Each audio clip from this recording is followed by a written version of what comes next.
Ace of Cups reversed. The reversed Ace of Cups is a positive omen, but in general you may be feeling a bit stuck. Know that with your time and attention, you can resolve most blockages.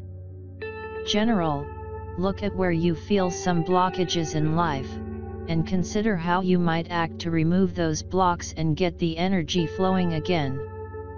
Try to understand what is causing those blockages so that you can do something positive and constructive about them. Think it through thoroughly before taking action. Work should be going well. If you are looking for new employment or trying to make a change, you should see some signs of progress in weeks to come, although not immediately. Hang in there. Love, the reversed Ace of Cups is not a bad omen, but it can indicate that things aren't quite where they need to be for your love life to really thrive. Look at yourself first. Have you truly dealt with everything necessary to allow you to live life with an open heart? If you're in a love relationship, it may not be one that is best for you. Think about what you really want and need in life. Get help if you need it. Finances, you may have an emotional bond to or about your work which is not serving you well personally now. Are you staying in an unhappy job situation because you have feelings for the people/persons involved? Take a moment to consider what you want and need. Change is not always bad. Health, the reversed Ace of Cups tells you that your health in general is probably pretty good, and may be likely to take a turn for the better. Self-esteem and self-love can be an important predictor of health. Is yours where it needs to be? Spirituality, the reversed Ace of Cups shows a need for you to be more proactive about loving yourself. If you don't love and care for yourself, just as you are, today, how can you expect other humans to do so? Being kind to yourself is important. Consider your connections to the spiritual world. You may need more time alone to meditate.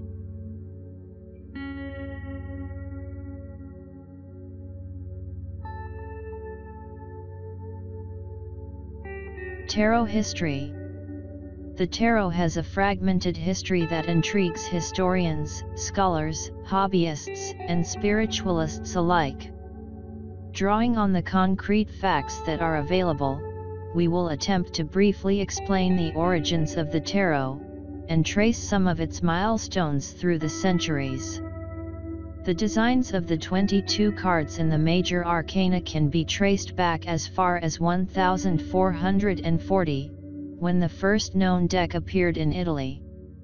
The three decks called the Visconti trumps are generally regarded as the forefathers of the decks that are widely available today.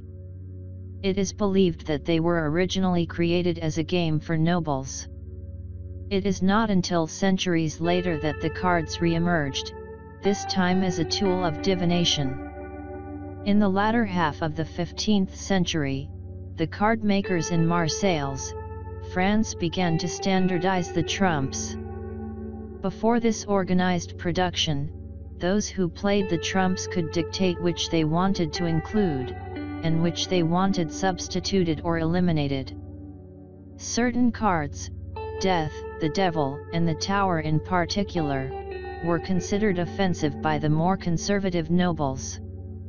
These images caused religious leaders to attempt to ban the trumps. The first detailed reference to the trumps of the tarot is in the form of a sermon. This sermon, given by a Franciscan friar in Italy sometime between 1450 and 1470, contends that the trumps were invented and named by the devil. It condemns the use of the cards, and generally credits them with the triumph of the devil. According to the friar, the devil wins through the loss of the souls of those who play what was then, quite probably, nothing more than a simple game. The rebirth of the tarot, and its beginnings a means of divination, are attributed to Antoine Court de Gobelin in 1781. He believed it was Egyptian in origin, and that it contained mystical knowledge that had been purposefully encoded in the symbolism of the trumps. Specifically, he theorized that the cards were the key to lost Egyptian magical wisdom written by Thoth, the Egyptian god of inspired written knowledge. The trumps themselves began to noticeably evolve from this point forward. Changes were thought to have been introduced by the different secret societies who produced the decks. The first account of divination through the use of cards is attributed to cartomancer Jean-Baptiste Alliette, better known as Attila, in 1770. He was the first to publish divinatory meanings for cards, and only 32 cards, plus one, representing the querent, were included in this edition. At this time, only regular playing cards were mentioned. Later, Attila published several works that involved the tarot trumps specifically. It is no surprise that these later writings coincided with de Gobelins' then recently public treatment of the tarot as a wellspring of Egyptian occult knowledge. Attila must have anticipated the tarot's jump in popularity. His was the first deck available to the public expressly for the purpose of cartomancy. The discovery of the Rosetta Stone that translated the hieroglyphs of the Egyptians in 1799 did not yield any support to the theory that the trumps hailed from Egypt. Still, the belief endured and was augmented in 1857 with the introduction of the notion that the wandering Romani people, gypsies thought to be descendants of Egyptians, had carried the deck with them on their travels through Europe. In the 19th century, the famous occultist known as Eliphas Levi developed a correlation between the tarot and the Kabbalah, the Hebrew system of mysticism. This fueled a new belief that the tarot originated in Israel, and contained the wisdom of the tree of life. The new theory brought all 78 cards together as keys to the mysteries, but again, there were no concrete facts to support it. Nevertheless, something important was accomplished. The theory would later serve as proof that the symbolism of the tarot crossed all boundaries.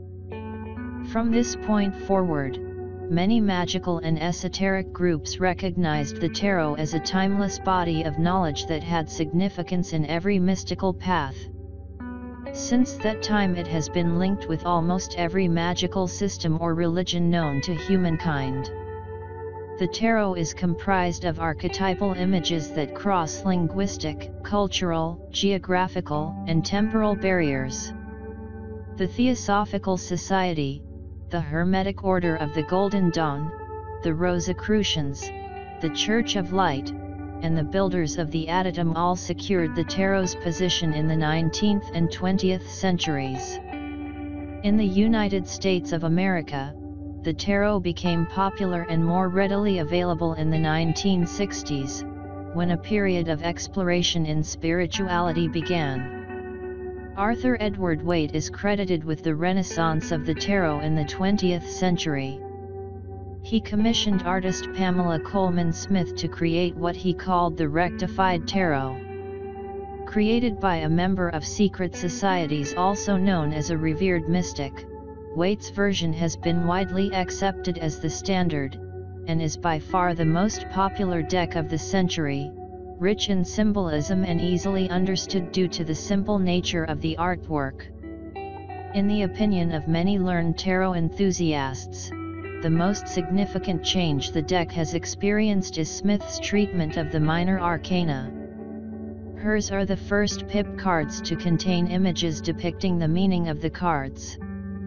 These graphics allow readers to explain the significance of each card's nuance to clients who, in most cases, have never encountered the cards before. This artistic trend can be traced through the majority of the decks produced after the Rider-Waite, and Smith's influence is readily recognized, as many of the images echo her drawings. Today's tarot card designs reflect specific trends in sexuality, religion, culture, and philosophy. There are literally hundreds of interpretations, and more are being conceived as this is being written. The diversity of the styles allows tarot readers to choose a deck that suits their personalities, the subject of the reading, the person receiving the reading, or any other variable as they so choose. Certain decks have a serious tone, some have a dreamlike quality, others are full of cartoon images. The true beauty lies in the tarot's ability to retain its soul through each metamorphosis and incarnation. It is, on many levels, a mirror of those who work with it, and allows them to make each reading a truly personal experience.